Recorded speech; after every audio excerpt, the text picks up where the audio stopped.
Placez-vous dans sa sainte présence. Bénissons le roi des rois ce soir. Seigneur en qui il n'y a aucune ombre de variation. Nous le bénissons pour toutes ses merveilles, car il est toujours le même hier, aujourd'hui et éternellement. Dans la parole de Dieu, Dieu nous dit une parole dans le psaume 110, verset 2.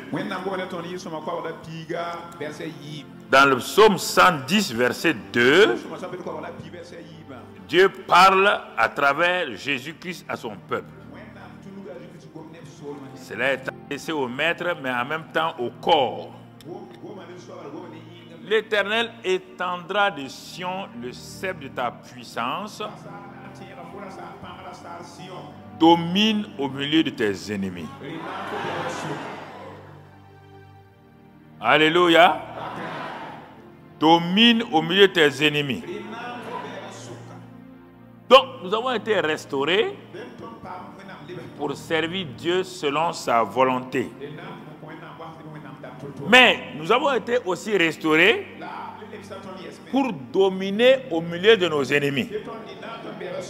C'est pourquoi ce soir, notre titre dit « Lève-toi et domine tes circonstances et tes ennemis ». Il dit « Lève-toi et domine tes circonstances et tous tes ennemis ». Alors, nous allons voir qu'est-ce que la domination. La domination, ce n'est pas une puissance, ce n'est pas une force, non. C'est prendre contrôle sur une situation ou sur une personne ou un ennemi avec notre autorité, avec donc la puissance du nom de Jésus-Christ.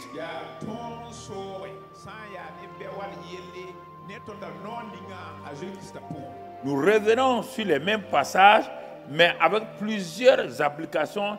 C'est ce qui fait la force de la Bible.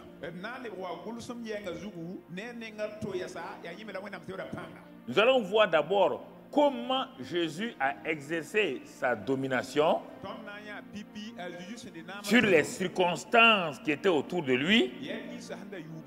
Et ensuite, il nous amène à l'école de la domination pour voir si ses disciples ont bien compris comment exercer leur domination. Jésus ne fait rien sans avoir lui-même montré l'exemple. Il est toujours le modèle.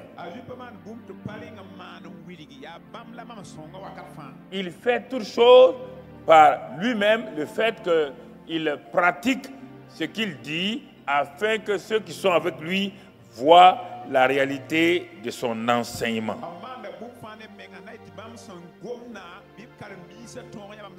C'est pourquoi on parle de discipula. Le discipula, c'est des gens qui ont décidé de suivre un maître partout où il va, de dormir avec lui, de le suivre en toutes choses. Ce n'est pas comme aujourd'hui on dit disciples, nous allons chez nous et nous dormons, nous revenons. Non, ce n'est pas au temps de Jésus là. Les Pierres avaient des familles, mais tout le temps ils suivaient Jésus là où il était.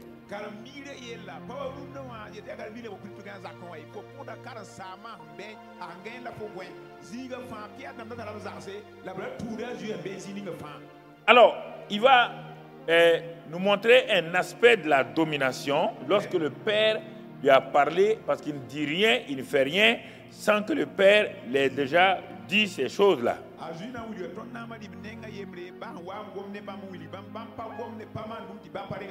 Le Père a dit au Fils d'aller à une mission spéciale dans une ville. Et cette ville-là s'appelle Gadara. Et dans cette ville-là, la ville de Gadara était le chef-lieu de contrôle de 10 villes environnantes, la Décapole. Et il y avait dans cette capitale appelée Gadara là, un homme qu'on a identifié, on n'a pas dit son nom, on l'appelle le Gadarénien.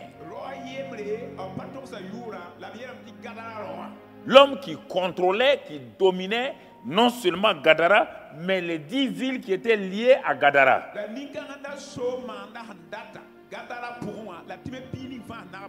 Il tourmentait tout le monde, il faisait peur à tout le monde. Ils ont essayé par tous les moyens de le contrôler, rien. Ils ont mis des chaînes. Ils l'ont attaché, rien.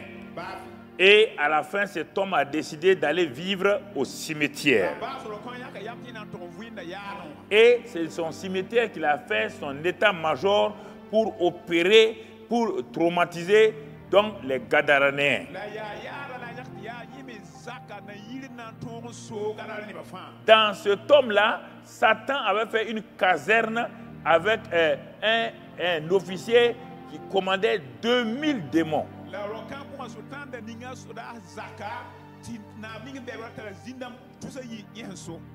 Un seul démon déjà traumatise les gens. Mais 2000 démons dans un seul homme. Cet homme était devenu un être surnaturel qui opérait de façon surnaturelle. Rien ne pouvait l'arrêter. Et cela, le Père a dit à Jésus, ta mission demain, c'est d'aller à Gadara. Alors, bien aimés frères et sœurs, ayant entendu cela de la bouche de son Père, Jésus donc dit à ses disciples, le matin quand ils se sont levés, il a fait quelques enseignements, et puis à un moment donné, il dit à ses disciples maintenant, il dit à ses disciples, dans Marc 4, 35, ce même jour-là, sur le soir, Jésus leur dit, passons à l'autre bord. Pour compléter, on va prendre Marc 5, verset 1. Ils arrivèrent à l'autre bord. Donc, on va prendre notre message et on va le borner par ces deux expressions. Marc 4, 35. Passons à l'autre bord. Marc 5, 1. Ils arrivèrent à l'autre bord. Alors, mais entre les deux, qu'est-ce qui s'est passé? Qu'est-ce qui s'est passé?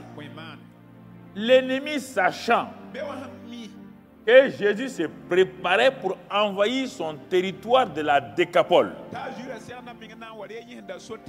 où il régnait en maître, à travers ce Gadaréen-là. Donc, l'ennemi va se préparer pour exercer une influence négative sur Jésus et ses disciples.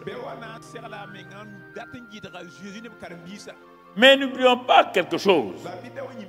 Jésus dit, passons à l'autre bord. Parole très importante quand le Seigneur parle. Et il est dit, quand il a dit passons à l'autre bord, il veille sur sa parole pour l'exécuter. Ce qu'il dit ne reviendra pas à lui sans effet, sans faire la volonté de son Père. C'est pourquoi il aimait parler. Ce qu'il croit, il le dit. Il n'a pas dit voyageons. Là, s'il dit voyageons là, il y a plusieurs choses qui peuvent arriver. Mais il dit, passons à l'autre bord. Ça, c'est le premier bord où il était et il doit arriver à un second bord. Mais avant que Jésus n'ait dit passons à l'autre bord, avant qu'il ne parle, c'est qu'il a déjà vu.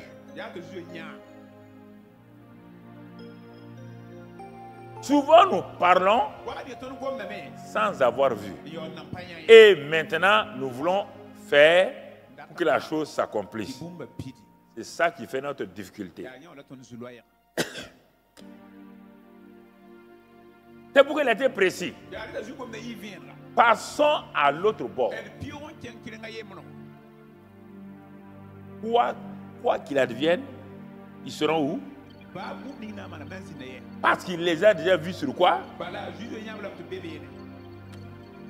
Il les a déjà vus sur l'autre bord.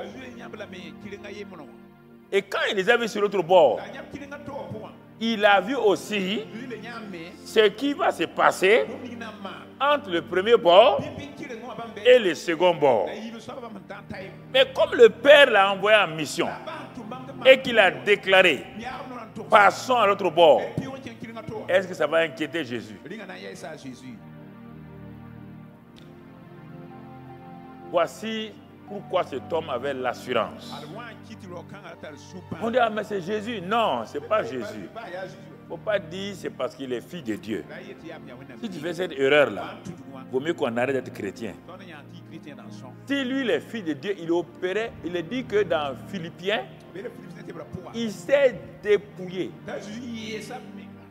de sa divine puissance pour devenir comme un homme. Un homme absolu à toi. Face à la tentation, il était comme toi. Devant les difficultés, il était comme toi. Il n'y avait rien de spécial en lui qui ne soit en toi quand tu deviens une nouvelle création. Tant que tu n'es pas devenu une nouvelle création, tu es sous la domination de Satan. Mais quand tu nais dans la famille du premier homme ressuscité d'entre les morts, Jésus, tu deviens un habitant du royaume des cieux. Ce que Jésus est, il t'a donné cette identité-là. Bien-aimés frères et sœurs, il est important que nous comprenions. Important. Donc, Jésus a vu, c'est pourquoi il a dit, il a vu la fin et au commencement, il parle. Au commencement, il parle déjà de la fin. Parce qu'il a vu la fin, qu'il parle de ça avant que le voyage n'ait commencé. Mon frère, il nous invite ensemble ce soir à passer sur l'autre bord. Le premier bord où j'étais là, ça représente quoi? C'est le bord du statu quo. Rien ne se passe là-bas. Il n'y a rien d'extraordinaire. C'est le bord de la vie chrétienne normale, naturelle, où on va à l'église, on fait beaucoup de choses, on est à l'aise, on est tranquille. Ce premier bord où ils étaient là, les disciples étaient à l'aise. Ce premier bord-là, ces disciples qui étaient là, étaient remplis de complexes d'infériorité, mais ils ne le savaient pas. Ces disciples qui étaient là, qui se proclamaient disciples de Jésus là, ils ne savaient pas que réellement qu'il y avait un manque de confiance en eux, il y avait l'incrédulité en eux. Mais ils ne s'en rendaient pas compte. Parfois, les gens vivent la vie chrétienne comme une vie normale. Non, on va aller à l'église, on va aller à la réunion de prière, on est dans une fausse sécurité, une fausse assurance, parce que rien ne se passe dans notre vie. Et c'est pourquoi ils ont, comme les pierres, ils sont habitués à passer sur l'autre bord chaque fois. Ils ont amené donc la pirogue, ils ont nettoyé tout. Ils ont dit, Seigneur, on rentre dans la pirogue avec toi. Ils sont entrés avec Jésus dans cette pirogue-là. Et la Bible dit, après avoir renvoyé la foule, ils l'amenèrent dans la barque. Vous voyez bien, c'est eux qui amènent Jésus dans la barque. Parce que selon leur capacité naturelle, ce sont des pécheurs. Et ils veulent prendre soin du maître. Ils veulent assurer le maître. Ils veulent lui dire, ne t'inquiète pas, nous sommes là, nous on connaît la mer. Couche-toi tranquillement et dors. Il n'y a rien. Il n'y a aucun problème. Si c'est la mer là, ça c'est notre travail.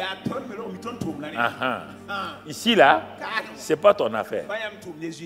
Parce qu'on contrôle tout.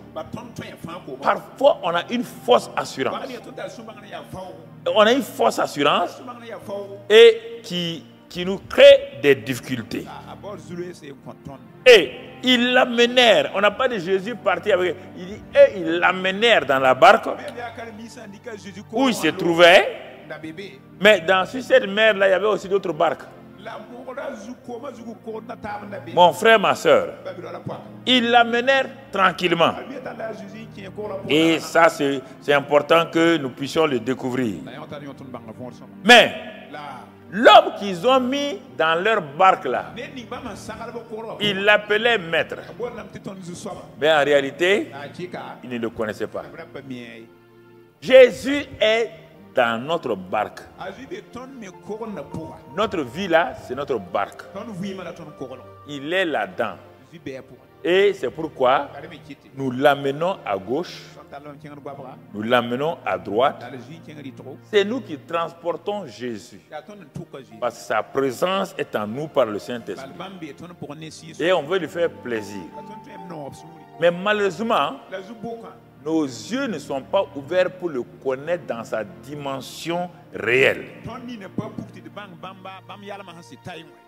L'homme dont il prenait soin là, qu'ils appelaient maître là, ils ne le connaissaient pas. Ils ne le connaissaient pas. Alors, qu'est-ce qui va se passer? Ce sont les événements qui vont nous révéler qui est Jésus dans notre vie, qui il est. La Bible nous montre ici, il se leva un grand tourbillon et les flots se jetaient dans la barque, au point que la barque se remplissait déjà. Vous entendez? Il se leva un grand tourbillon. Une mer qui est calme. Personne n'a prévu que sur cette mer-là, un tourbillon peut se lever et que des flots peuvent se jeter dans la barque où se trouve Jésus. Mais pourtant, c'est ça qui est arrivé. L'important, ce n'est pas ce qui se passe ici. L'important, c'est l'attitude des deux groupes qui sont dans cette barque-là. Premier groupe, Jésus. L'eau est entrée et la barque était en train de se remplir. Imaginez, je vous amène là-bas et vous regardez la barque. Le tourbillon faisait tourner la barque. Les flots rentraient dans la barque. Et on te dit ici, lui, Jésus, dormait à la poupe sur le coussin.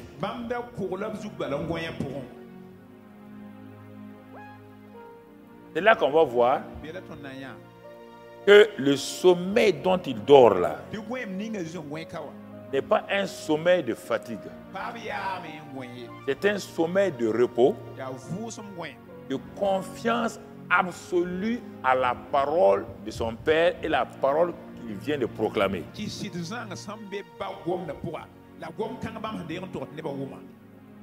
Ce n'est pas un sommeil pour dire que Jésus est fatigué, il est en train de dormir. Jésus dormait sur la base de la révélation que le Père lui a donnée d'aller sur l'autre bord. Et sur la base de ce que lui-même il a dit, passons à l'autre bord. En ce moment, le tourbillon n'est pas un problème. Les flots ne sont pas un problème. Parce que Jésus sait, quoi qu'il advienne, ce qu'il a dit là va s'accomplir. Ce qu'il a dit là va se réaliser. Parfois, nous n'avons pas confiance en nos propres paroles, en nos propres prières que nous avons faites. Et quand les circonstances viennent, nous changeons rapidement de prière, nous changeons rapidement de langage.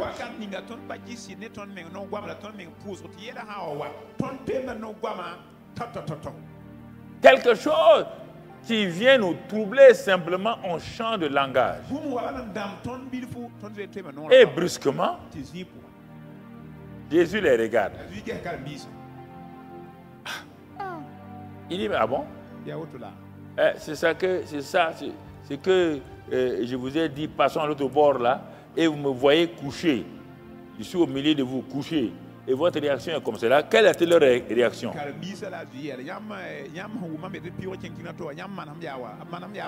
Premièrement, ils le réveillèrent. Ils le réveillèrent et lui dirent, Maître, s'il est réellement maître, on ne peut pas parler à un maître de cette manière. Ne t'inquiètes-tu pas de ce que nous périssons? Il ne s'intéresse pas si Jésus va périr ou pas. Le problème là, c'est nous allons périr. Maintenant, lui là, ce qui va lui arriver, nous, ça ne nous regarde pas. Ce qui nous intéresse là, c'est notre vie. Alors, bien aimés frères et sœurs, parfois, notre réaction montre à Dieu que nous sommes encore loin de savoir qui nous servons et qui est avec nous. Mais comme Jésus veut les enseigner, quand ils l'ont réveillé, qu'est-ce qu'il va faire? Il ne les a pas rabroués d'abord. Non. Il ne les a pas rabroués. Il sait ce qui est dans l'homme. Il connaît les faiblesses de l'homme. Et il sait que devant les circonstances, si l'homme n'est pas basé sur la parole de Dieu, sa réaction sera comme celle-ci. S'étant réveillé, il menaça le vent. Vous allez voir la puissance de la parole. Il a dit, passons à l'autre bord. Première parole puissante. Quoi qu'il advienne, nous passerons à l'autre bord. Maintenant, entre les deux bords, des circonstances sont levées. Il va utiliser quoi encore? La parole. Pas autre chose. La parole. La parole. Il n'a pas prié le Père. Il n'a pas dit peut-être le Père s'est trompé. On va le prier pour voir ce qu'il pense.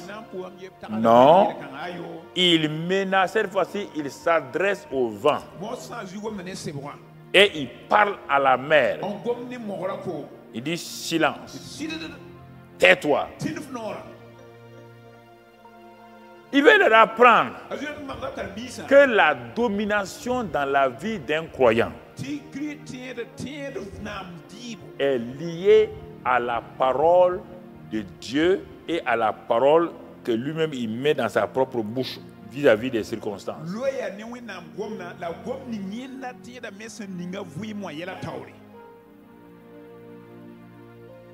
comprenez?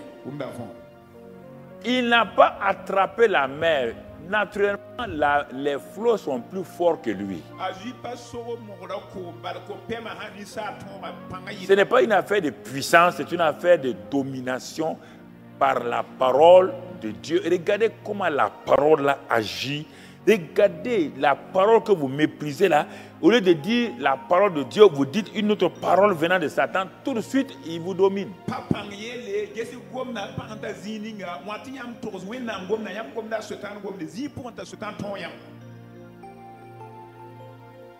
Il vous domine.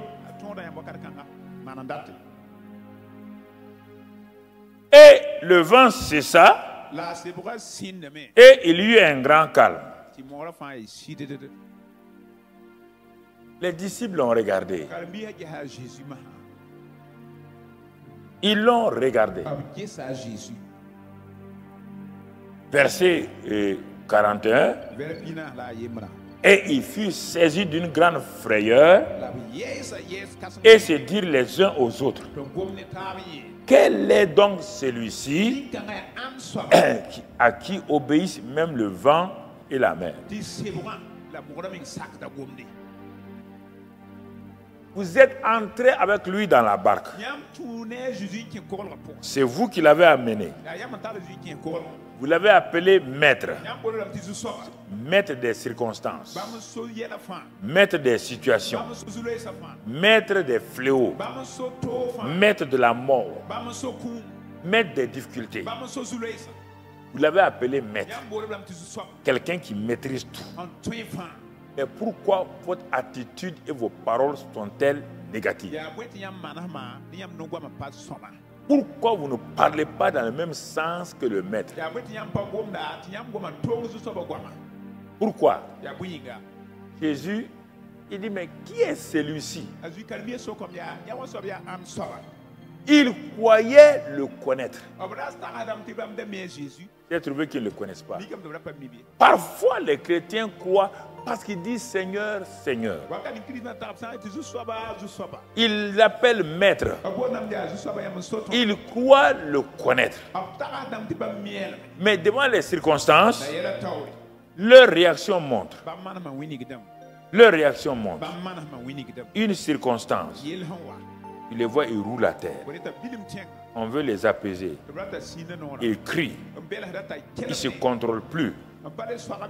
On veut leur parler. Ils ne veulent même pas entendre vos paroles. Alors vous posez la question, de quel Jésus il parlait depuis ces années-là? De quel Jésus il parlait exactement? Quel est le Jésus qu'ils invoquaient? Ils levaient la main pour l'adorer. Quel est le Jésus dont ils essaient de parler aux gens? Il s'agit de quel Jésus? Puisque et tous sans exception se sont parlé. Qui est celui-ci là? Ah non. Celui-ci là, ça veut dire que aucune connaissance de lui. Celui-ci là. C'est étonnant. Parfois, ce sont les circonstances qui révèlent qui nous sommes. On peut être chrétien longtemps. Une petite circonstance vient nous révéler qu'en réalité, on n'est pas en profondeur. Notre réaction va prouver qu'on n'est pas en profondeur. Vous voyez là? Qui est celui-ci à qui les vents et la mer obéissent? Et j'ai sauté le verset 40 volontairement. Je reviens au verset 40 maintenant. Le verset 40. Qu'est-ce que Jésus dit dans ce verset 40 là? Il leur dit: pourquoi avez-vous ainsi peur? Comment n'avez-vous point de foi? Quelqu'un va me poser la question, où il peut avoir la foi?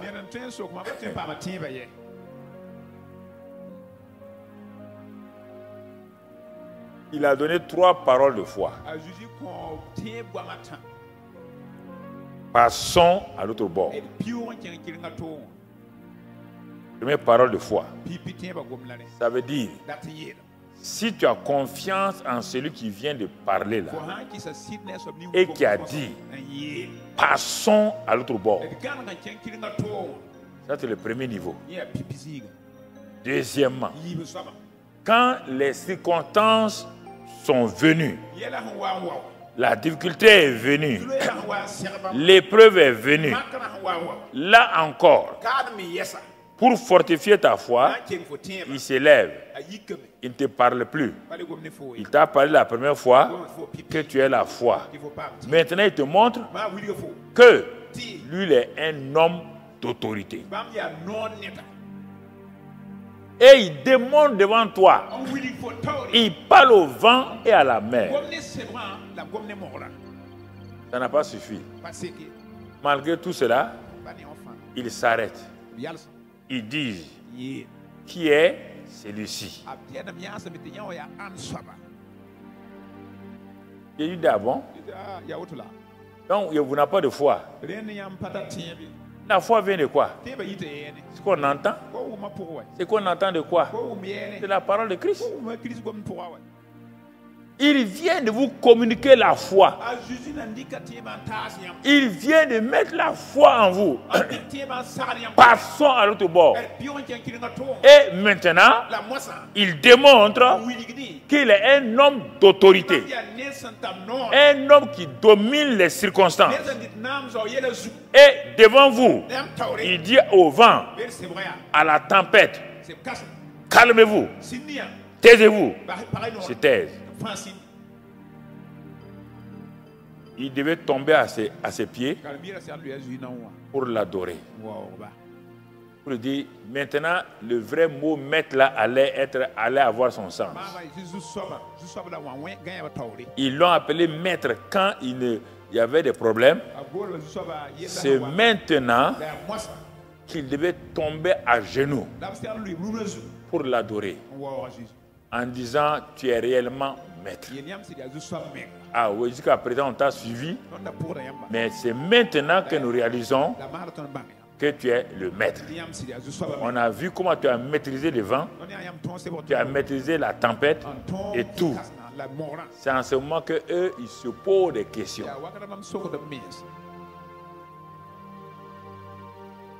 Alors, bien aimés frères et sœurs, les circonstances vont révéler qui nous sommes et notre méconnaissance de notre Seigneur. Alors, mais Jésus, ici, là, ne va pas... il va aller maintenant à une autre... Il va les amener dans un autre exercice qu'on va voir. J'ai noté ça, qu'on va voir dans quelques versets, là. Donc, n'oubliez pas, Jésus dit, où avez-vous mis votre foi? En qui avez-vous mis votre foi?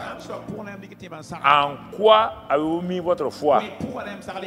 Ça veut dire que la foi est liée à la parole. La foi est liée à la parole. La foi est liée à la parole. La foi vient de la parole. Il leur dit ça, il leur dit ça, il leur dit ça. Maintenant, on va aller dans Matthieu 14. On voit le cas pratique où Jésus va maintenant leur donner une leçon de choses, comme on fait à l'école primaire, une leçon d'application.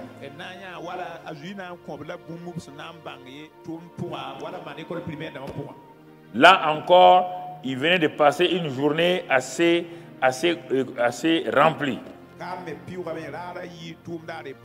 Il a fait la multiplication des pains devant eux.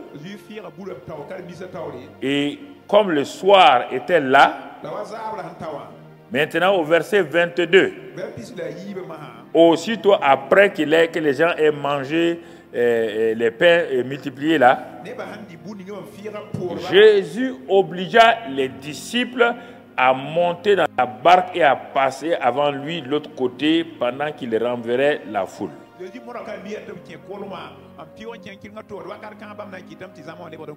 Est-ce que tu comprends? Dans Marc 4, c'était comme les débutants. Ils l'ont pris, ayant confiance en leur capacité de marin. Ici, non.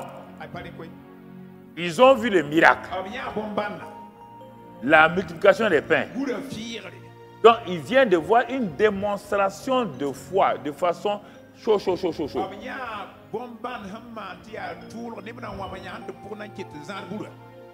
Ils ont vu ça de leurs propres yeux.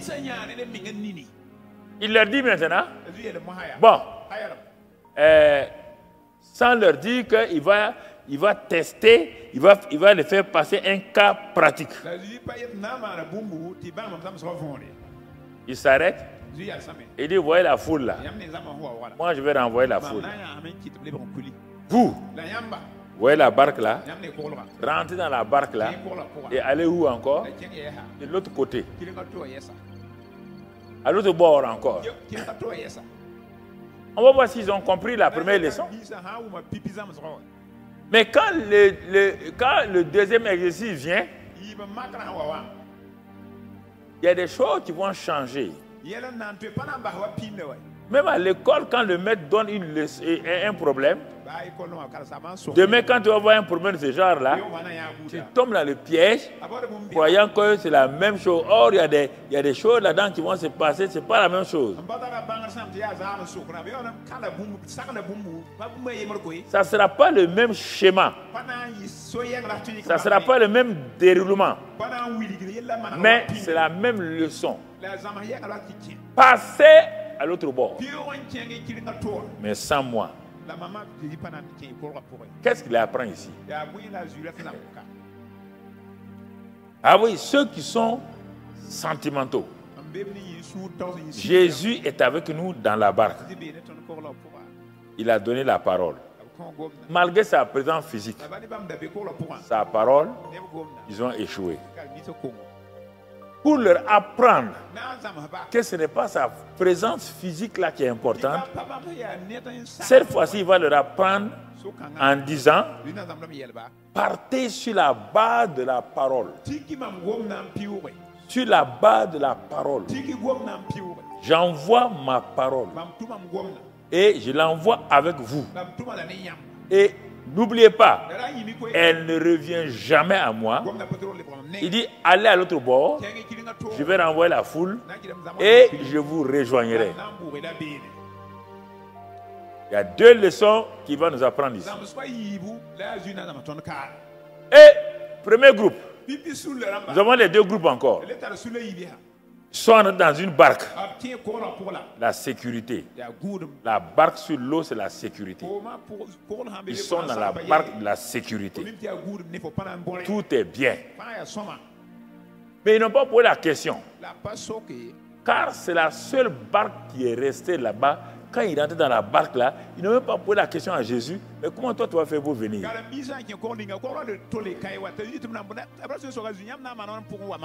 Il prend plaisir à nous enseigner d'une manière ou d'une autre pour que nous comprenions, mais parfois ça ne rentre pas vite.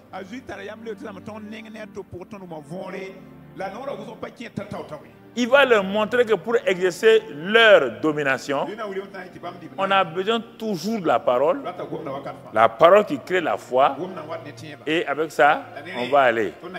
Là-bas, c'est l'eau qui est rentrée dans la barque. Et ils l'ont réveillé. Ils sont partis. Frères et sœurs, ils sont partis. Et la Bible dit, quand il l'eut renvoyé, il monta sur la montagne pour prier à l'écart. Comme le soir étant venu, il était seul. Il était seul, frère. Alors, regardons quelque chose. Et la barque, déjà au milieu de la mer, était battue par les flots, car le vent était contraire.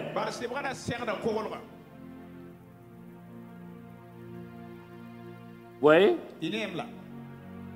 Cette fois-ci, le vent Le premier, ils allaient se noyer à cause du vent et des flots. L'eau rentrait dans la barque. Cette fois-ci, l'eau n'est pas rentrée, mais l'eau les empêchait de progresser. Parfois, Satan agit de plusieurs manières. Il vous empêche de progresser, d'arriver à votre but. Parce que pourquoi? Il va dire, on va faire ça. Ils ont été habitués à la présence physique de Jésus. Mais ils ne sont pas habitués à s'appuyer uniquement sur la parole. Et nous allons les avoir ici. Et il a attaqué. Ils veulent progresser, ils ne peuvent pas. Maintenant, ils sont là. Qu'est-ce qu'on va faire? Vous voyez? Qu'est-ce qu'on va faire? Jésus n'est pas là. Mais ils ont oublié que sa parole est là. Chrétiens, écoutez-moi. Dieu nous a fait un privilège de nous donner sa parole. Et il dit, là où il y a ma parole, là, je suis moi-même là-bas. Mais quand on dit parole là, je ne sais pas, nous méprisons ça. C'est pourquoi beaucoup de gens n'arrivent pas à progresser, n'arrivent pas à aller de l'avant. Vous avez vu le maître dans le premier cas. Il a parlé à la mer. Il a parlé au vent. Parce qu'il a dit, passons à l'autre bord. Maintenant, votre pirogue n'avance pas. Votre vie n'avance pas. Le Satan a levé des vents contraires. Mais qu'est-ce qu'il faut faire? Ce que vous avez vu le maître faire, là, il vous a garanti que vous passerez à l'autre bord. Ça, c'est une garantie. Maintenant, vous restez de faire quoi? Ce qu'il a fait. Parler simplement à la mer. Parler. Non, ils ne l'ont pas fait. Ils veulent toujours que quelqu'un soit à leur côté. Les chrétiens assistés sociaux ou spirituels, c'est dangereux pour leur vie. Des assistés spirituels qui ne dépendent jamais de leur foi basée sur la parole de Dieu. Les vents contraires, qu'est-ce que c'est? Mon frère, ma soeur, ce sont toutes choses qui se passent à l'envers. Quand vous entreprenez quelque chose, c'est l'envers qui arrive. C'est le contraire que vous voyez. Quand vous priez pour telle chose, c'est le contraire que vous voyez arriver. Les vents semblent être contraires. Les vents ne vous accompagnent pas dans votre cheminement.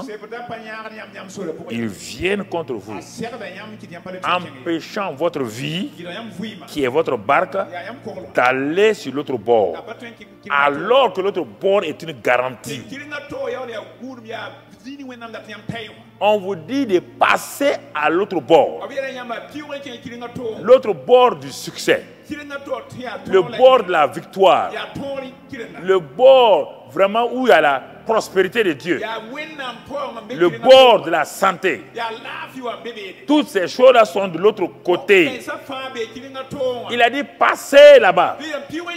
Vous avez le pouvoir à travers ma parole. C'est par sa parole. Frères et sœurs, quand il a parlé à Naaman, quand Élisée a parlé la parole de Dieu à Naaman, ce qui nous crée des problèmes toujours, c'est toujours notre raisonnement. Notre raisonnement, nous méprisons la parole de Dieu rapidement. L'autre bord de Naaman, c'est qu'il a se lavé, plongé 7 fois dans le Jourdain.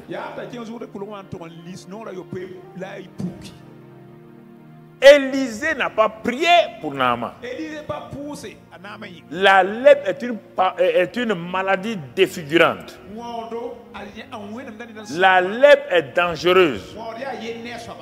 Mes frères, Élisée a dit à son serviteur, viens prendre la parole pour l'amener à cet homme d'État appelé Naaman. Le serviteur dit, prophète, tu ne sors pas. Il dit non. Il n'a pas besoin de ma présence. Vous n'avez pas besoin de la présence du pasteur. Tant qu'il vous a enseigné, vous n'avez plus besoin de sa présence.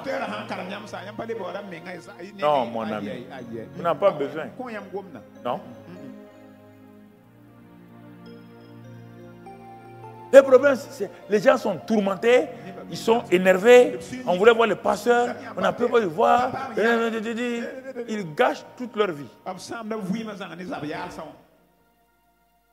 Le prophète a dit, je ne sors pas. Naaman est un général de la même dimension que moi.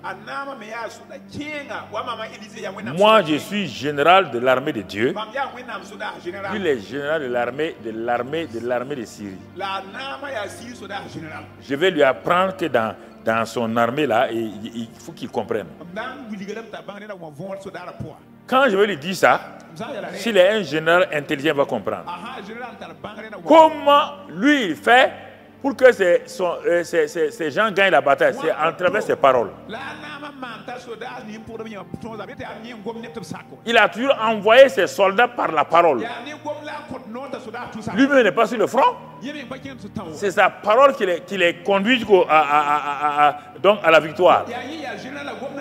Si vous dites que c'est faux, c'est ça que le centenier a montré que lui comprend. C'est pourquoi Jésus a dit, en Israël, il n'y a pas quelqu'un de grande foi. Pourquoi?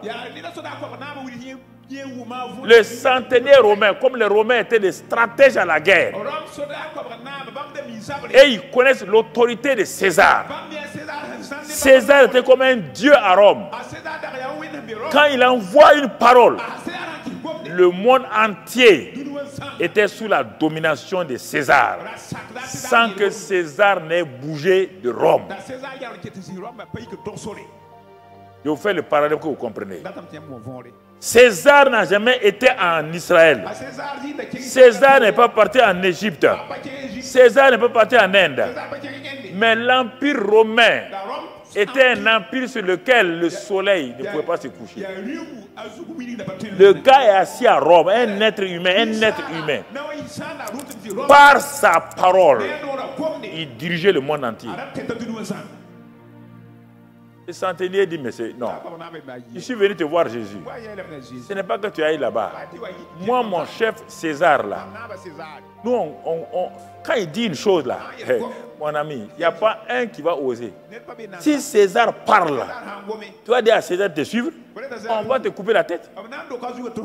César dit, va là-bas et amène-moi de l'eau. Tu n'as qu'à avoir 100 soldats devant toi, tu vas aller amener l'eau là. On nous a entraînés pour ça. Il dit seulement une parole. La parole est l'élément de domination dans la vie du chrétien. Il dit seulement une parole. Une parole. Regardez comment ce Romain-là a ridiculisé Pierre, Jean et Jacques qui étaient là. Chaque fois Jésus dit faites ceci, ils s'en vont, on n'a pas pu, il y a ça, il y a ça, il y a ça. Un païen vient. Un païen qui connaît la puissance de la parole.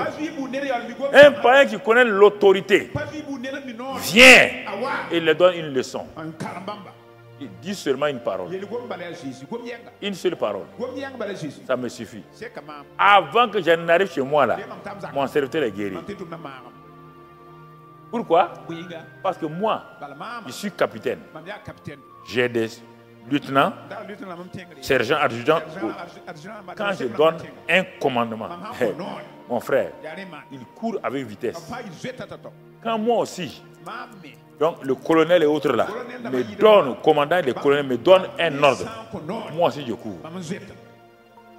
Parce que nous connaissons la soumission. Comme le chrétien ne connaît pas la soumission, c'est pourquoi il ne connaît pas la parole de soumission. Mais dans l'armée, on ne te demande pas de raisonner. Dans l'armée, on te dit d'obéir. Quand tu as obéi, tu viens pour discuter après. Aucun militaire dans l'armée, ni gendarme, ne va s'arrêter pour dire capitaine. Ce que tu as dit là, il y a ça. Il aura problème. Il obéit. Mais regardez ce qu'on fait. Le Seigneur nous parle. Le Saint-Esprit à nous. La parole qui est puissante avec nous. Il nous envoie. On part, on tourne, on discute, on revient. Il dit, mais que voulez-vous que je fasse? Regardez. Il dit seulement un mot. Pas deux, hein, un seul mot. Un mot. Et mon serviteur là sera guéri. Il dit, hein? Il s'arrête. Jésus prend son souffle. Il regarde ses disciples. Il dit, même en Israël, tout Israël, compris vous là, vous dites que vous êtes mes disciples là. Je n'ai jamais vu une aussi grande foi. Sa foi était liée à quoi? À la parole d'autorité qu'on donnait. Sa foi était liée au fait qu'il reconnaissait César comme le chef suprême. Et quand César disait une parole, c'était exécutable. Il n'y avait pas d'impossibilité chez les Romains. C'est pourquoi partout quand ils allaient, ils envahissaient toutes les nations. Aucune armée ne pouvait résister à Rome. C'est pourquoi César aussi élevait ses généraux. Il les célébrait. C'est ça que Jésus a dit là. Lorsque nous obéissons là, quand nous avons des victoires, il nous célèbre. Parce que quand les généraux rentraient à Rome avec les rois vaincus étaient liés. Et le char du général était là. Le général montait. Et tout Rome sortait dans les rues. Tout Rome sortait pour applaudir le général là. Et César était arrêté au fond là-bas. Il attend le général. Au moment où les gens célèbrent le général dans son char, les gens crient sur le roi dépouillé. Rome nous donne un exemple. Comment on doit agir dans le royaume des cieux. Notre Satan a été dépouillé. Il est lié, dépouillé. Il est derrière le char de Jésus. Jésus dit maintenant, montez dans le char. Proclamez pour que le ciel puisse se lever pour vous applaudir. Non. On dit à Satan, vous savez, il nous a fait ça hier. Jésus dit à moi, quel Satan? Le Satan que j'ai dépouillé là.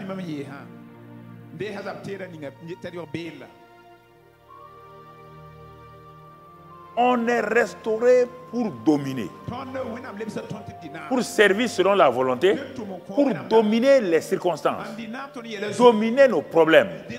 Qui va prier pour vous? La prière de quelqu'un ne marchera pas. Ce que vous appelez prière, on peut pas. Ça, ici, là, on ne peut pas. Tu dois dominer. Un point, c'est tout. Tu dois dominer ton caractère. Tu dois dominer tes propres péchés. Tu dois dominer tes circonstances, tes situations. Tu en as le pouvoir. Tu en as l'autorité. Tu as la parole. Le Saint-Esprit en toi. Tu dois le faire. Si tu ne le fais pas, personne ne le fera. Personne ne le fera. Frères et sœurs, comprenez? Important que nous comprenions.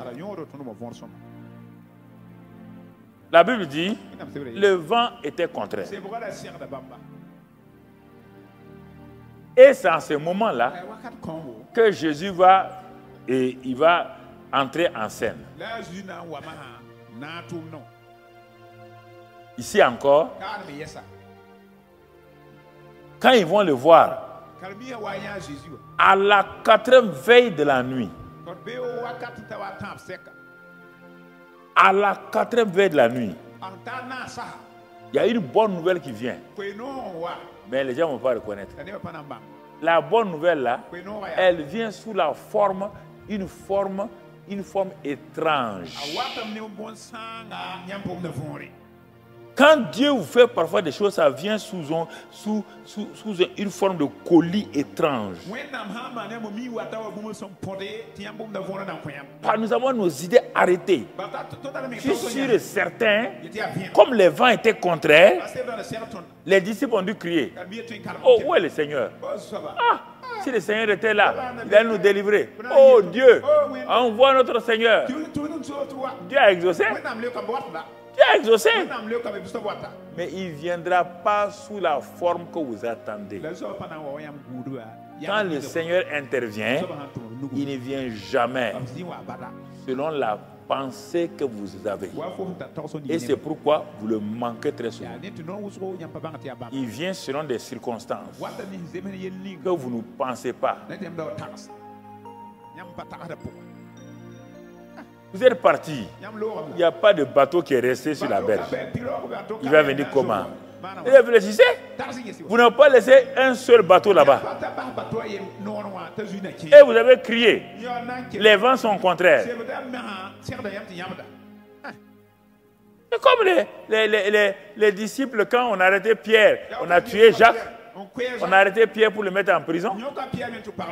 Ils avaient en tête, quand ils ont vu on a arrêté Pierre, c'est au moins 20 soldats qui l'ont entouré. Et ensuite, on est parti le mettre dans la prison, dans la cellule la plus profonde. On a attaché ses pieds et ses mains. On a mis encore 4 escouades de soldats là-bas devant la prison. Ils ont fermé toutes les portes de la prison. Mais pourtant, ils sont allés pour prier. L'église a commencé à prier. Oh Seigneur, ne permets pas qu'on tue Pierre.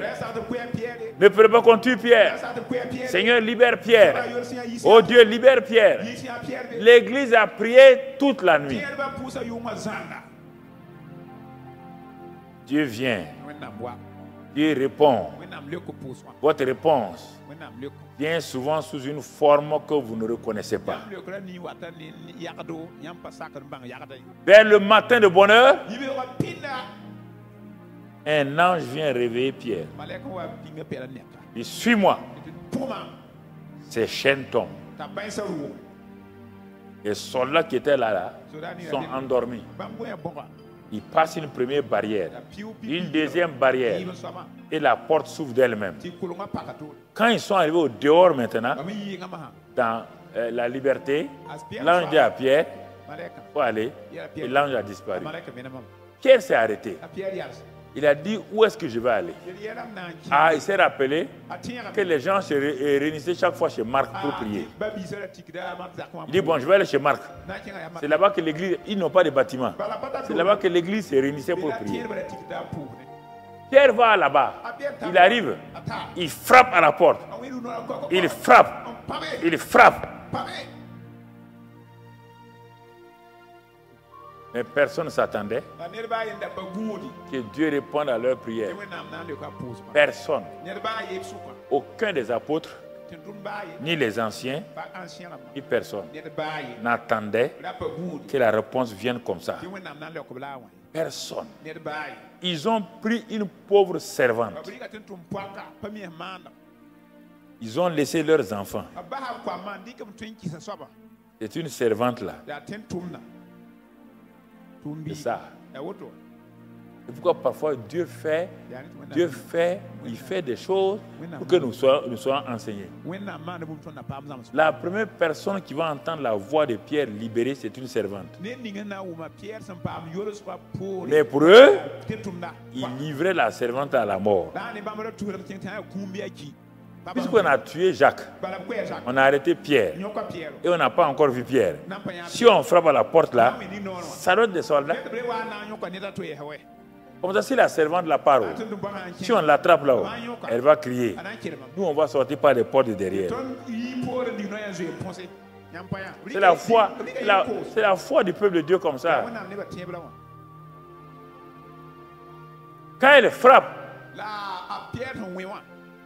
vous savez, les portes là, il y a des choses, elle ouvre le petit truc là, le trou là, elle voit, c'est Pierre. Là, elle est tellement contente qu'elle part annoncer la bonne nouvelle. Pierre est à la porte.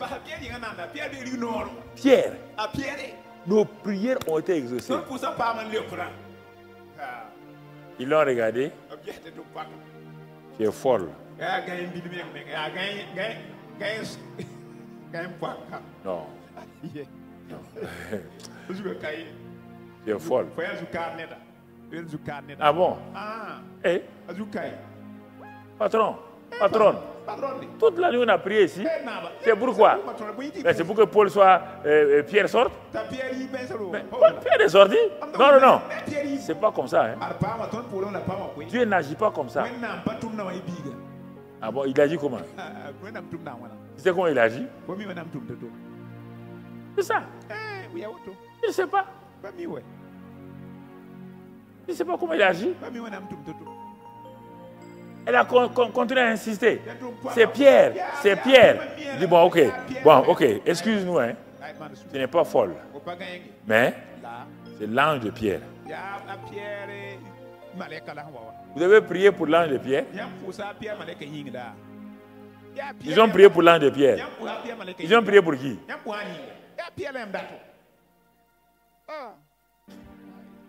Le surnaturel. Les chrétiens. Il ne peut pas accepter ça. C'est-à-dire qu'ils ont mis le surnaturel dans le naturel fermé. Ils ont pris le surnaturel de Dieu là, à le mettre dans un paquet naturel.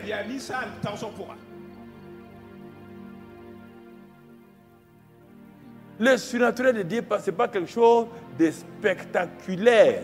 Non. Le surnaturel de Dieu, c'est ce qui nous conduit tous les jours.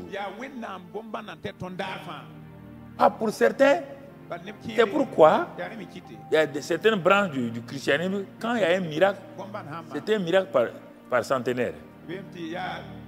On en fait, on va aller vérifier. Si c'est un miracle authentique, on va regarder. Parce qu'on n'est plus habitué au miraculeux. Le miraculeux n'est plus notre rythme. Non, non. Le miraculeux est devenu quelque chose. C'est pourquoi on dit les saints et le miracle. On examine, on réunit des gens qui vont examiner si c'est un miracle et ça répond aux critères d'un miracle. Quel est le critère d'un miracle, on ne sait pas. Et il faut 100 ans pour qu'on dise c'était un miracle.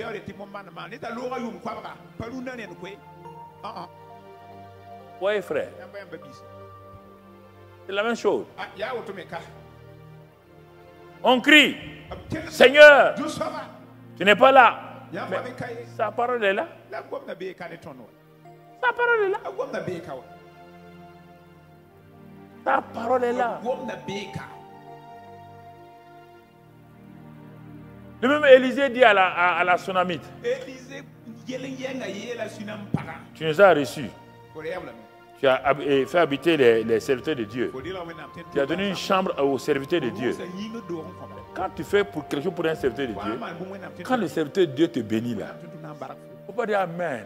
Et parfois quand je vois les gens, ils croient que c'est une bénédiction factice.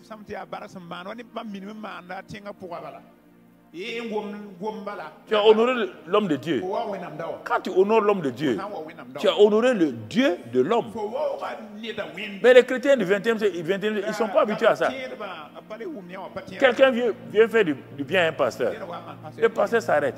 Il proclame des bénédictions. Il dit Amen, Amen. Puis il est parti. Il n'a même pas écouté ce que le pasteur a dit là.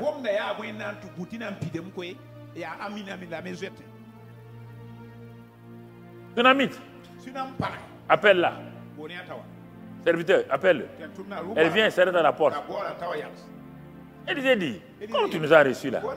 Bon, moi je peux t'introduire chez le roi. Hein?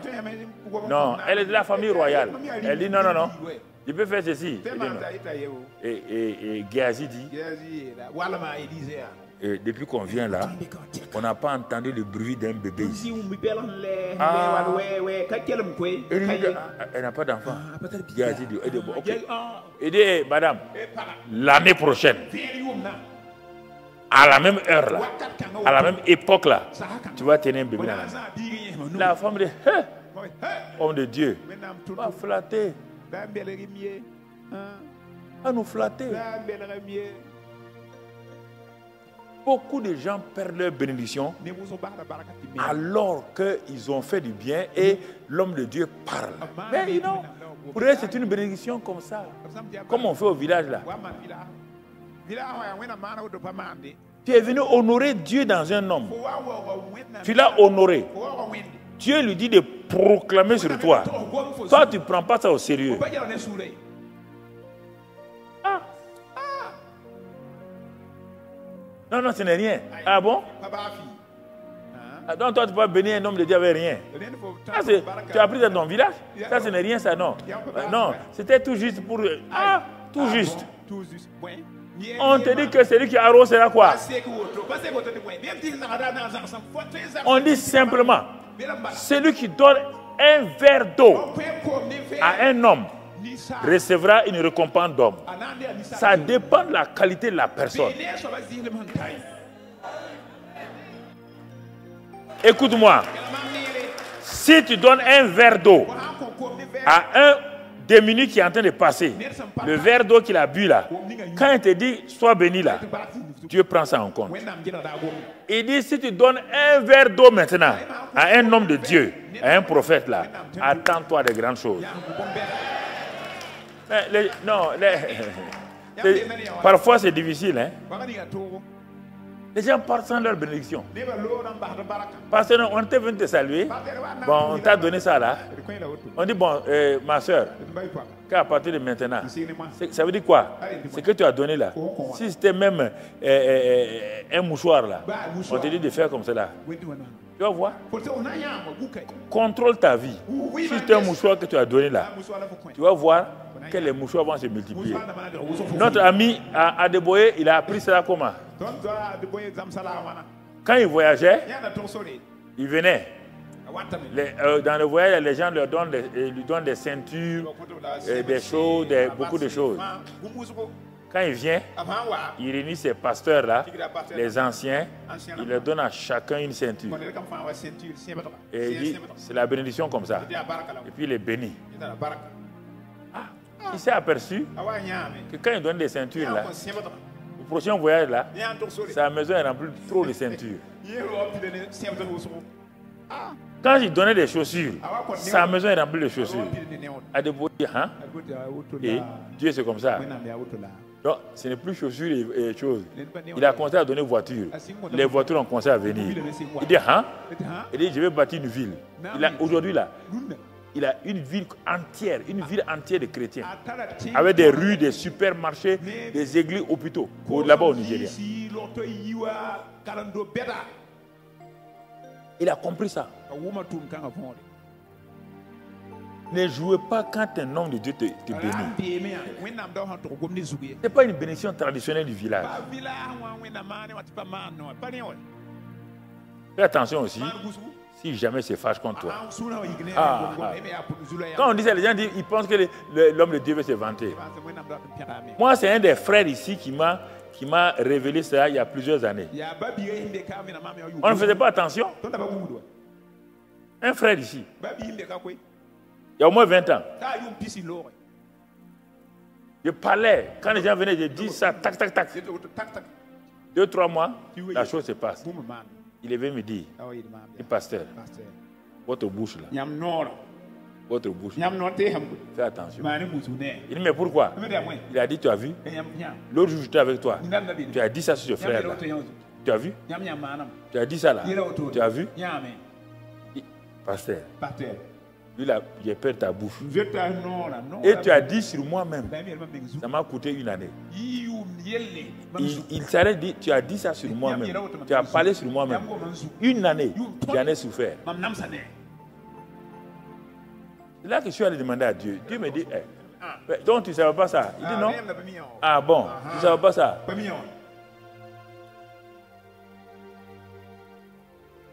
Ah, donc j'ai commencé à faire attention. Commencé à faire attention. Frères et sœurs, pourquoi je vous dis ça? Ce soir-là, je vous dis ça pour vous aider. La domination est liée à votre langue. Elle n'est pas liée à votre force physique. Elle n'est pas liée à autre, elle est liée à votre langue.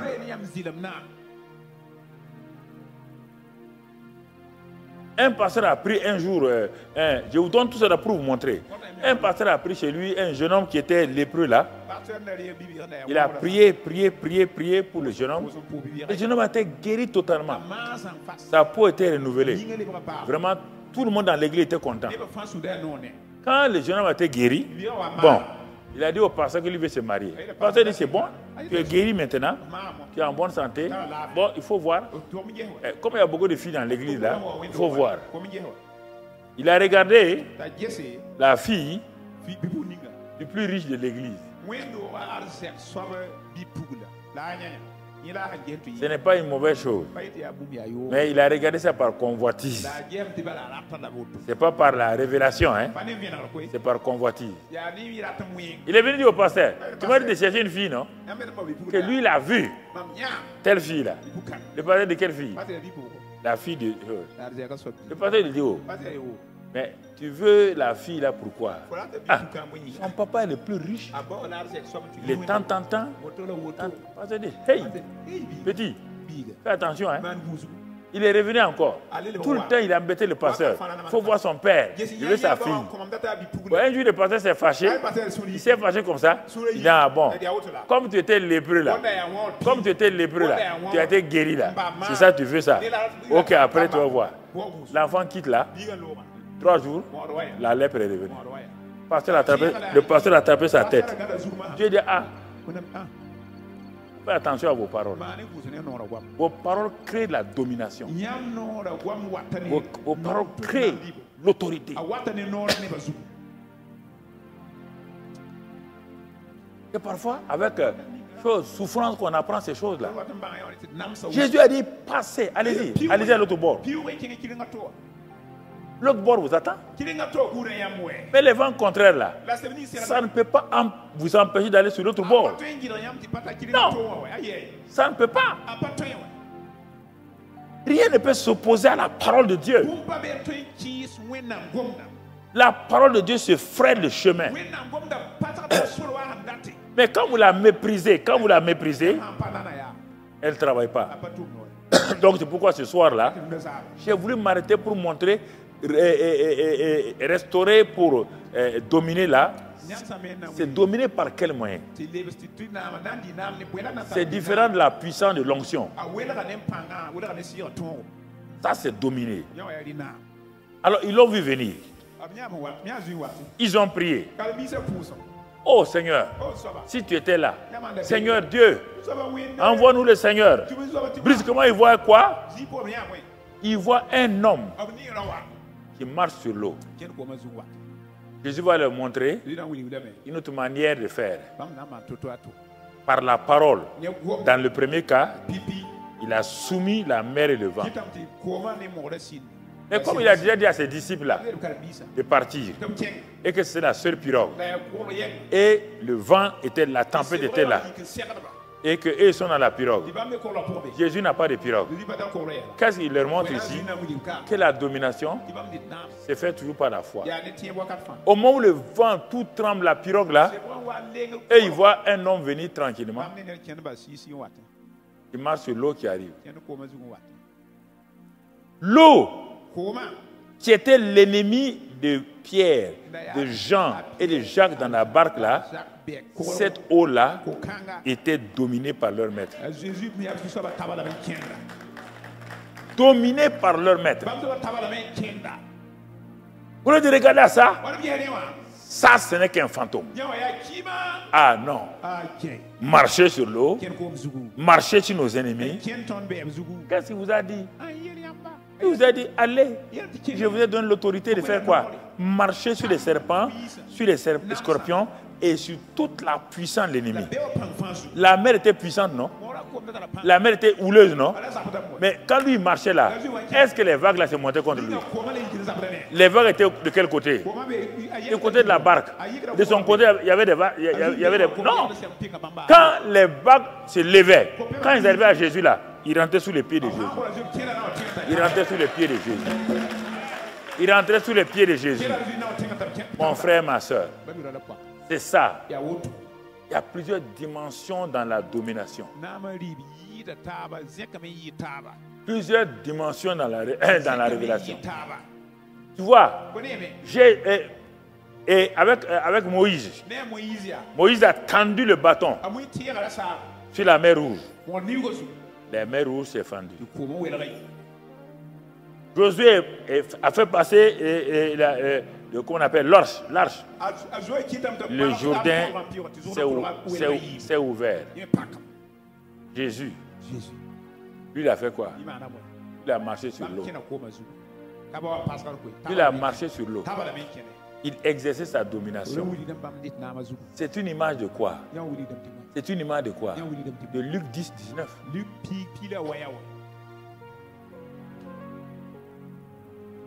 La domination. Les chrétiens ont rarement exercé leur domination.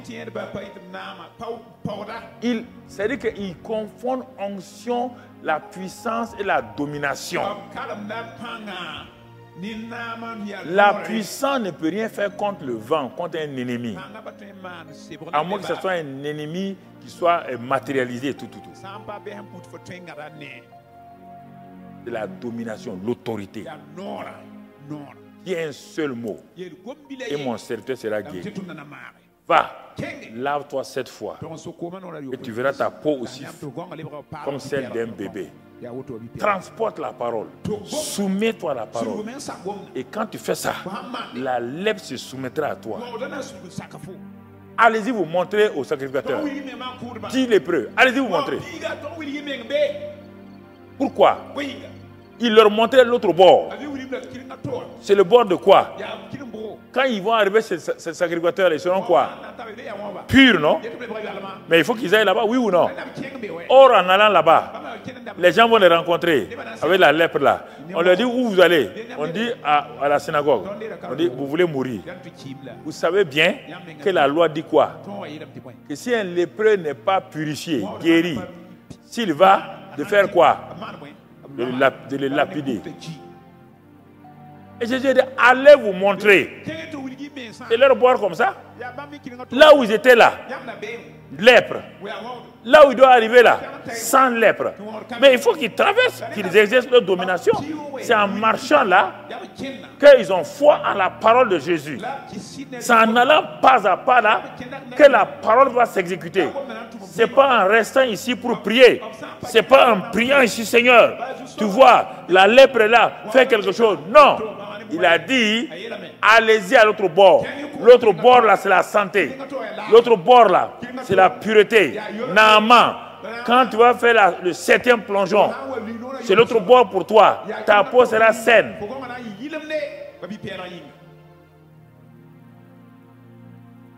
La domination. La domination. C'est différent de la puissance. C'est différent de ça. La domination, elle est importante. Vous devez savoir que vous avez l'autorité pour dominer. Et vous dites, domine au milieu de tes ennemis. Domine. Les problèmes professionnels. Parle. Parle aux situations. Parle. Parle. Christ au kilomètre dit qu'il a appris ça. Quand il a appris ça, il y a un jour, il voulait l'exercer. Il a exercé d'abord avec la pluie, ça n'a pas marché. Il a commencé à commander la pluie, que la pluie s'arrête. Quand il a dit ça, la pluie est venue beaucoup. C'était, il n'a pas encore une fois. Mais après, un jour, son papa, sa voiture était en panne. Sa voiture était en panne. Il a dit à son papa là, il faut parler au moteur là. Son papa là, comme son papa n'était pas encore, il était dans les églises traditionnelles, son papa l'a regardé. Est-ce que mon fils est devenu fou mais quoi? De parler à quoi? Papa, parle au moteur de ta voiture là. Parle. T'entends? Parle. Son père l'a regardé. Le petit est-ce qu'il est normal? Bon, l'enfant est parti. Il a donné au garagiste. Ça ne marche pas.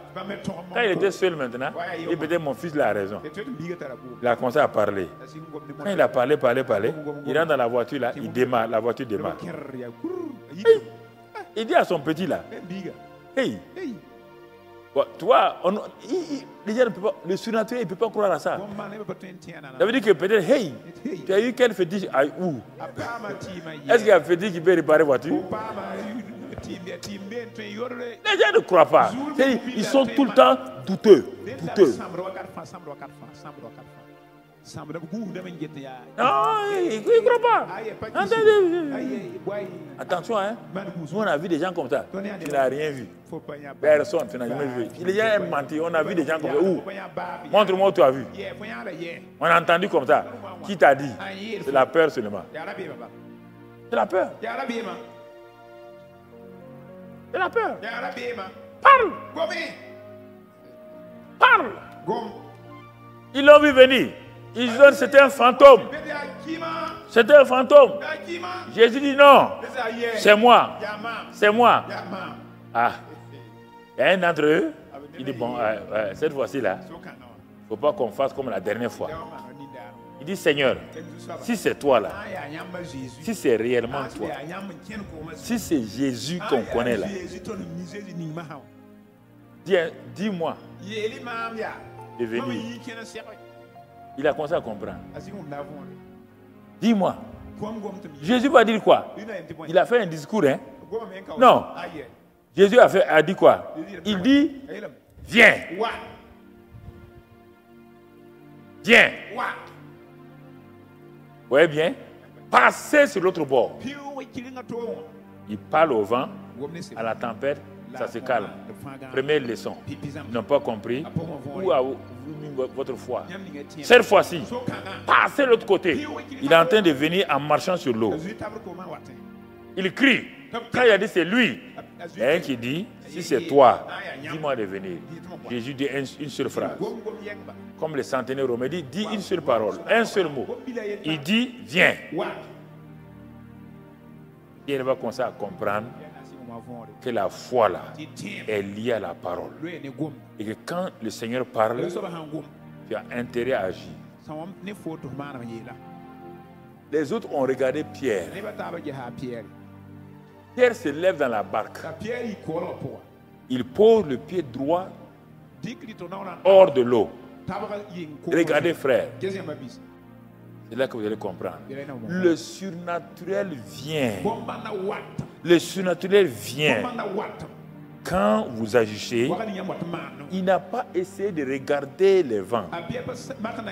Sinon, il n'allait pas sortir. Il n'allait pas sortir. Il a regardé la parole. Quand il a sorti son pied, mettre sur un liquide qui bouge comme cela. Dès qu'il a posé son pied, il a posé son pied sur la parole de Dieu. Et Pierre est étonné. Il sort l'autre pied. Quand il met dessus, il voit que c'est aussi solide que ça. Donc, qu'est-ce qu'il a fait? Il a commencé à regarder vers l'ennemi. Vers l'ennemi. Vers Jésus. Il a commencé à regarder à Jésus. Tant qu'il regardait à Jésus, il n'y a pas de problème. Mais à un moment donné, il s'est tourné pour regarder à gauche, à droite. Il a vu quoi? Les vents. Dès qu'il a vu les vents là, il a eu peur. Et il s'enfonçait. Il marchait sur l'eau. Il ne s'est pas enfoncé. Maintenant, il regarde. Il s'enfonce. Il s'enfonce. Il dit, Seigneur, viens à mon secours. Le Seigneur le prend. Il dit, homme de peu de foi. Tu as la foi, mais tu n'es pas allé jusqu'au bout. Frères et sœurs, il est important que nous comprenions ces paroles que Dieu veut nous dire. Il est important que nous saisissons. Quand le vent là, le vent peut être fort contre votre vie, il faut apprendre à exercer votre domination. Il faut apprendre à exercer votre domination. Apprenez à exercer cela. Et vous allez voir, que les tempêtes vont se calmer les unes après les autres. Les tempêtes vont se calmer les unes après les autres. Parlez au vent contraire de votre famille. Parlez au vent contraire de votre travail.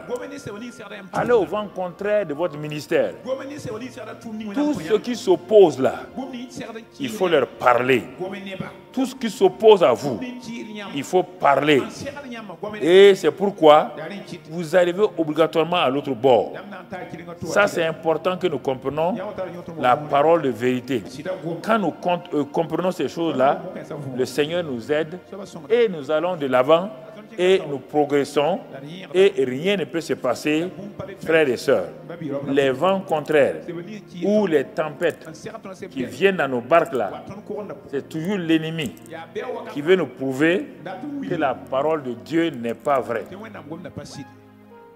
Que la parole de Dieu ne peut pas être vraie. Que la parole de Dieu ne peut pas agir simplement comme ça. Que la parole de Dieu ne peut pas se manifester comme vous le pensez. Que ce n'est pas possible. Que ça ne se passera pas ainsi. Pourquoi? C'est ça. Frères et sœurs, c'est ça que nous devons comprendre. Si nous comprenons ces vérités-là, nous commençons à avancer. Nous commençons à exercer notre autorité. Donc notre assurance grandit. Notre assurance grandit. Et nous-mêmes, nous commençons à aller de l'avant et nous commençons à progresser. Une fois, il y a une petite fille qui a été enlevée par des meurtriers. Quand ils l'ont enlevé, ils l'ont mis dans une voiture là. Et quand ils l'ont mis dans cette voiture là, et ils partaient avec la petite fille pour aller tuer la petite fille.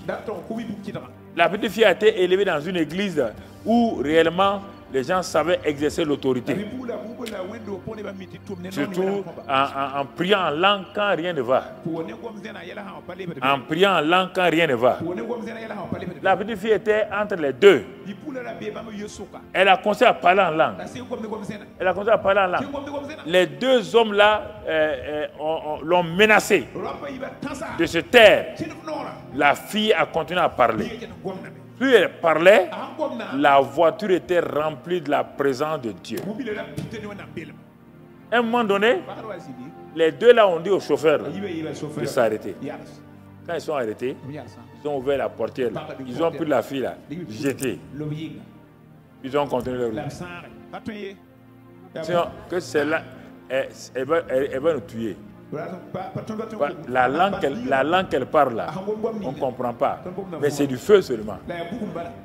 Une autre femme qui cherchait un logement pour sa grande sœur qui cherchait un logement, elle a quitté l'église. Elle partait à la maison. Elle a vu une maison où il est écrit maison à louer. Ah, elle dit ma soeur veut une maison à louer. Ah, je vais aller voir. Elle est partie dans cette maison-là. On a dit ah, c'est une maison à louer. On a dit oui, oui. On loue la maison là. Entrez, vous allez voir. Elle est partie, elle est rentrée. Quand elle est rentrée, on a fermé la porte derrière. Et on a ouvert l'autre porte devant elle. C'est l'obscurité. Mais quand ses yeux se sont habitués, elle a vu un hôtel où il y avait des corps humains. On tuait. Le sang coulait comme ça. La femme a su. Et le vieux qui était au fond là a dit aux deux gaillards là de préparer la femme là. Et tu ne sortiras pas d'ici. La femme a commencé à exercer sa domination. Elle a commencé à dire rien. Commencé à invoquer le nom de Jésus. Elle avait sa petite fille de 4 ans qu'elle tenait en main et un bébé, c'est-à-dire un enfant de 1 an qui était au dos. La femme a commencé à dire, quand elle parlait, la petite fille la disait quoi? Feu! Feu de Dieu! Feu de Dieu! Et le bébé au dos. Le bébé qui est au dos là, lui s'il parlait dans son langage, il dit fais, fais, fais. La femme l'a continué à dire non. Et dans son témoignage là, les gens avançaient vers elle. Arrivés à 2 ou 3 mètres là, ils étaient comme paralysés. Ceux qui devaient la prendre pour la chose là, ils étaient comme paralysés. Et à ce moment-là, la petite fille là a dit feu! Le feu a commencé à venir sur les gens. Les deux là ont dit au vieux là-haut, papa, il faut ouvrir la porte. Ils ont ouvert la porte. Ils ont dit, il faut partir, il faut partir. Il faut partir.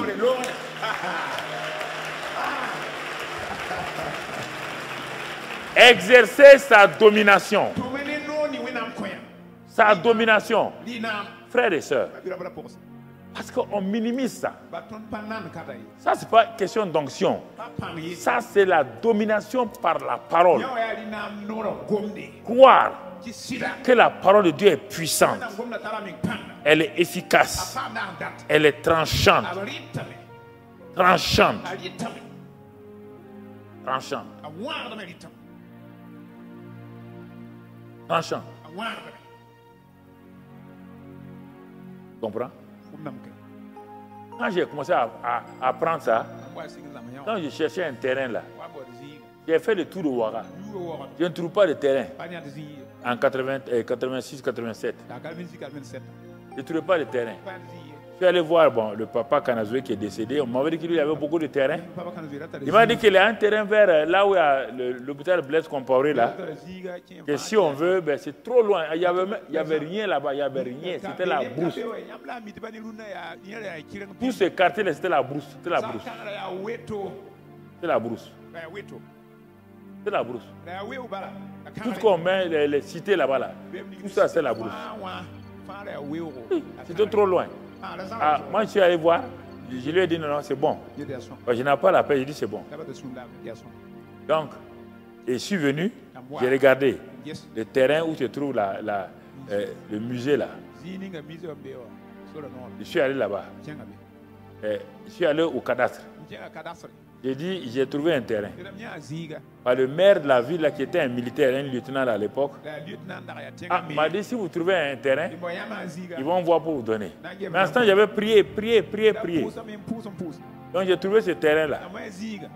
Et il m'a dit, bon, va au cadastre. Quand je suis allé là-bas, ils m'ont dit, ils ont donné, mais c'est pour le musée. Mais maintenant, comme ils ne peuvent pas me donner ça, ils m'ont dit dans le quartier là, ils ont 2 terrains. Ici, et puis derrière, l'autre côté. Et les 2 font la surface du... Il n'y a pas de problème. Il dit, mais maintenant, il faut aller, il y a une dame là, au domaine là. On te prévient, hein? Elle n'aime pas les mercas.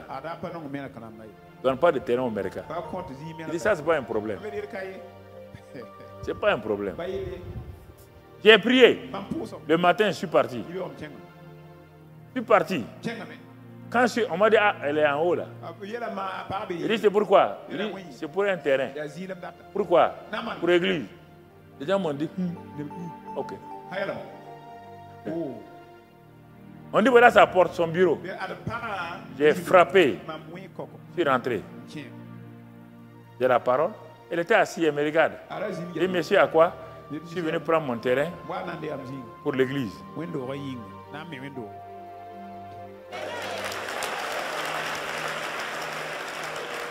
Je n'ai pas dit que je viens demander. Je viens prendre mon terrain.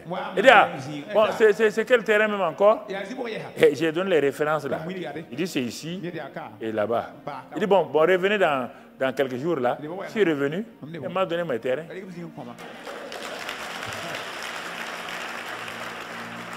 J'ai exercé mon autorité. Avant d'arriver, j'ai dit le terrain m'appartient. Le terrain là m'appartient. Vous ne partez pas négocier avec les gens. Vous partez prendre possession. C'est votre bord. C'est votre bord. Comprenez? c'est votre bord.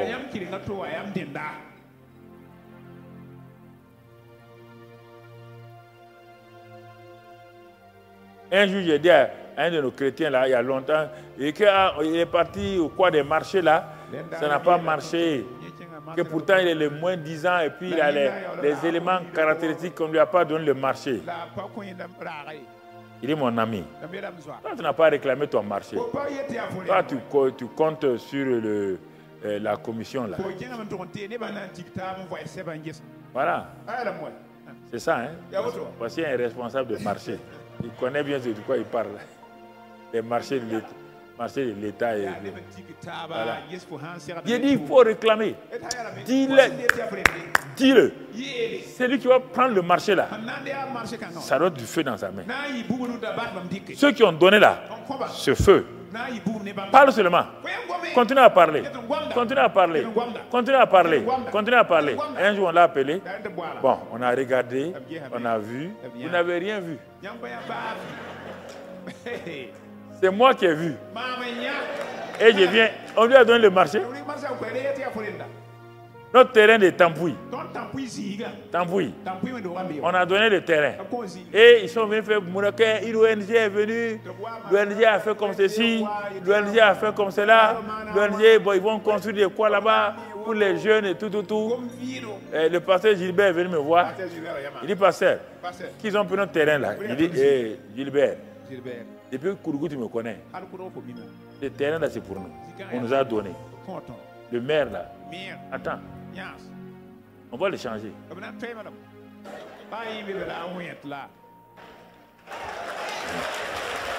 Ok.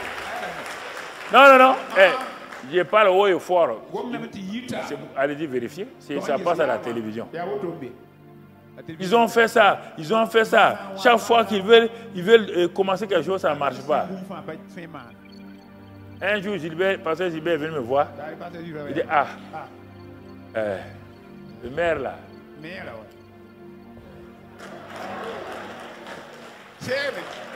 Le nouveau maire est venu.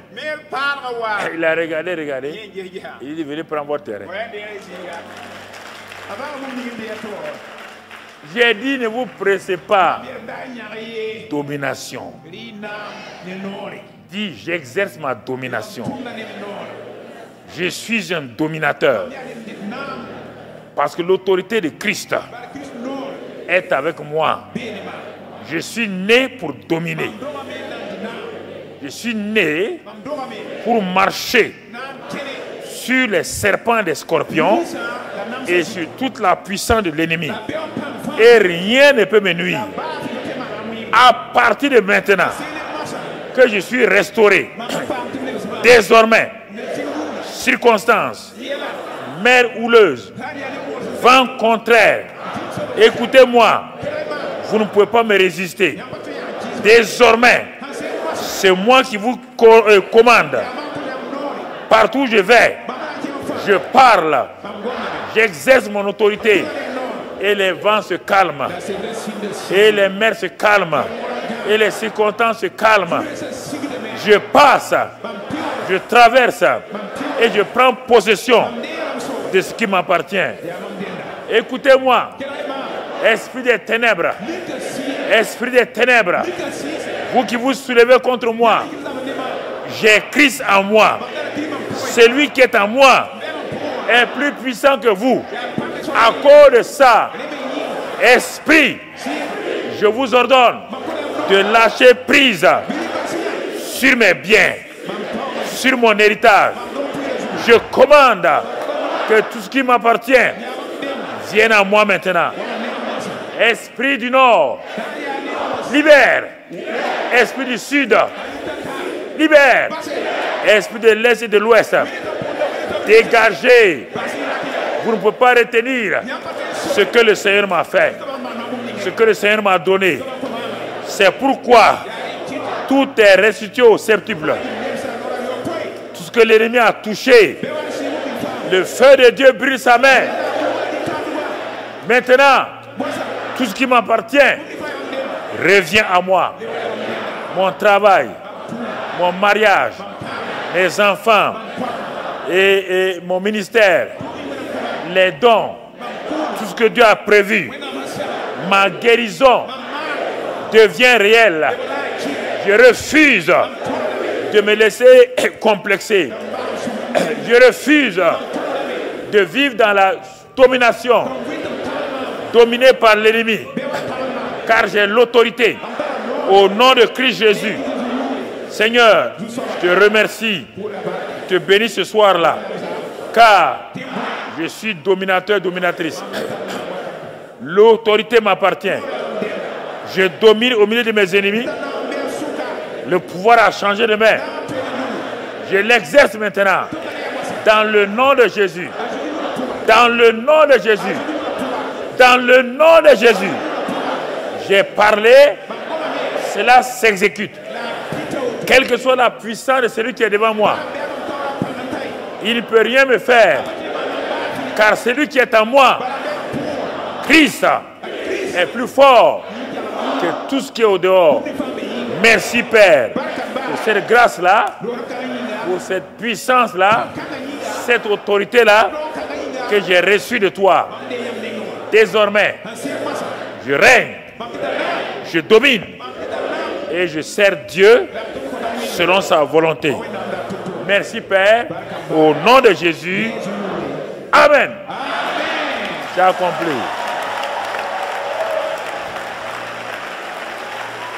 C'est accompli.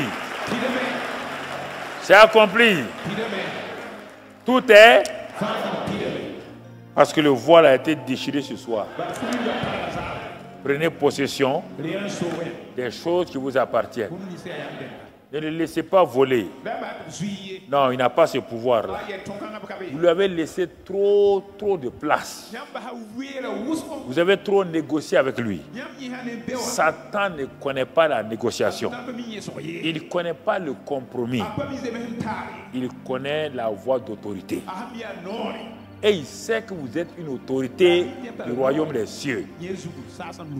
Mon frère, ma soeur, vous êtes une autorité du royaume des cieux. Vous êtes une autorité du royaume des cieux. Dans le royaume des cieux, chaque personne a une autorité. Comprenez? Ne vous méprisez pas. Ne pleurez pas. Il faut cesser de pleurer. Réclamez. Dites-lui qu'il n'a pas le pouvoir. Il va faire semblant de résister.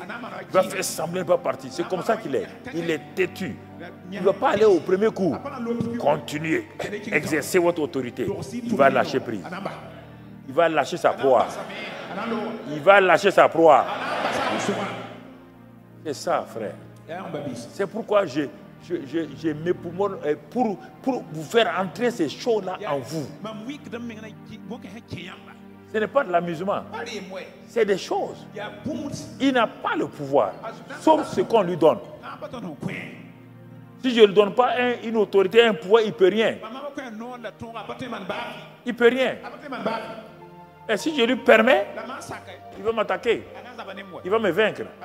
Même dans ça encore, quand je suis vaincu, Dieu vient, il dit ma fille, lève-toi.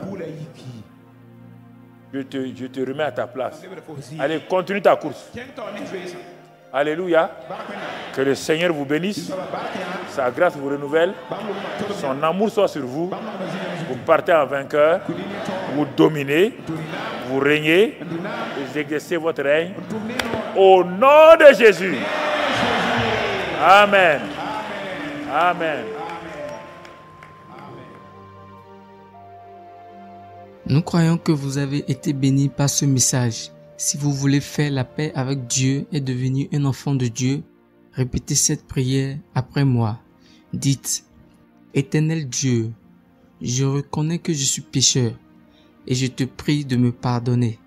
Je crois que Jésus est mort sur la croix pour mes péchés et ressuscité d'entre les morts afin que j'aie la vie en abondance. Je me répands de mes péchés et je me détourne d'eux. Je t'invite dans mon cœur et dans ma vie. Je veux te suivre en tant que mon Seigneur et Sauveur, dès maintenant et pour toujours. Au nom de Jésus, Amen. N'oubliez pas d'aimer et de partager la vidéo autour de vous afin d'aider quelqu'un. Pour vos questions, conseils et autres, vous pouvez nous contacter aux adresses qui se trouvent dans la description. Demeurez bénis et surtout n'oubliez pas, Jésus-Christ vous aime.